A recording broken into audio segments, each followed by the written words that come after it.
रामदासभाई हे शिवसेनेचे ज्येष्ठ नेते राहिलेले आहेत।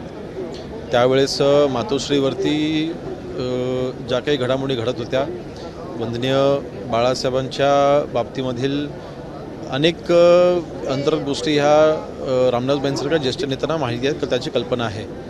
त्याच्यामुळे त्या बाबतीत आम्ही बोलणं चुकीचं राहील, परंतु रामदासभाईंसारख्या ज्येष्ठ नेत्यांनी ज्यावेळेस ह्या गोष्टी सांगितलेल्या आहेत त्याच्यामध्ये काहीतरी तथ्य असावं। आणि म्हणून मला वाटतं ह्यामार्फत एकच गोष्ट समोर येते की फक्त वडिलांच्या नावाचा राजकारणासाठी वापर करून घ्यायचा।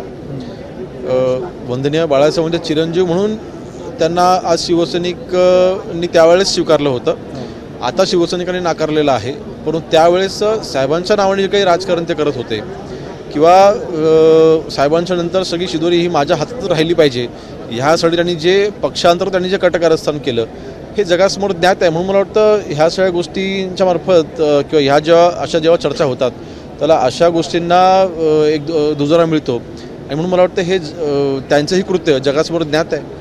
काही ठासे पण घेण्यात आले असंही वक्तव्य केलं।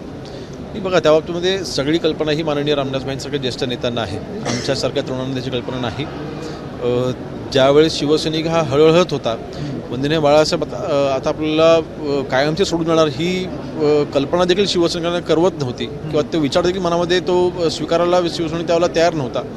अशा वेळेस आतमध्ये मातोश्री जे काय चाललं होतं हे रामदासभाईंसारख्या ज्येष्ठ नेत्यांनी पाहिलं आणि म्हणून नक्कीच त्याच्यामध्ये काही ना काही तथ्य असावं। आता भाई हे बोलले की माझ्या मुलाला टार्गेट केलं म्हणून मी आता हे बोलायला लागलो आहे, इथून पुढे अजून काही खुलासे करतील, तुम्हाला खरंच टार्गेट होत नाही? आम्ही संयम बाळगून होतो ना, म्हणजे ज्यावेळेस महाविकास आघाडी होती त्यावेळेस अनिल परबांच्या खांद्यावरती बंदूक ठेवून कशा पद्धतीने माझ्यावरती चाप ओढले गेले हे संबंध महाराष्ट्राने त्यावेळेस पाहिलं। प्रामाणिकपणे पक्षाचं काम करत होतो, शिवसेना पक्ष माझ्या मतदारसंघामध्ये कोकणामध्ये वाढवत होतो, त्यावेळेला ज्या उमेदवाराला मी पराभूत केलं होतं त्याला ताकद द्यायचं काम त्यावेळेला अनिल परबांच्या माध्यमातून मातोश्री करत होती। त्याच्यामागचा हेतू काय होता? मग मी तर पक्षाचं काम करत होतो, आधी त्यांच्या मी जवळचा होतो, मग ह्या सगळ्या गोष्टी महाराष्ट्रासमोर आहेत ना। एबीपी माझा, उघडा डोळे बघा नीट।